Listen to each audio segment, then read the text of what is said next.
नमस्कार, मी शुभांगी पाटील. आपण पाहतात सांगली मीडिया कम्युनिकेशन प्रस्तुत सी न्यूज बातमीपत्र. चांगल्यासाठी बेधडक बातम्यांची सुरुवात करूया हेडलाईन्सने. सांगली रेल्वे उड्डाण पुलाजवळ घातले प्रतिकात्मक श्राद्ध. पुलाच्या कामाबाबत नागरिक कृती समितीचे अनोखे आंदोलन.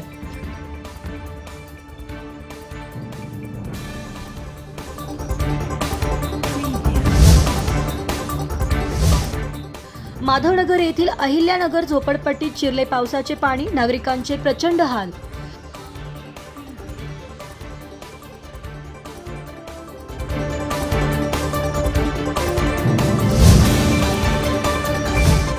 खंडेराजुरी येथील खुनातील आरोपींच्या कुटुंबाला गावाबाहेर काढा. ग्रामस्थांचे जिल्हाधिकारी कार्यालयासमोर ठिय्या आंदोलन.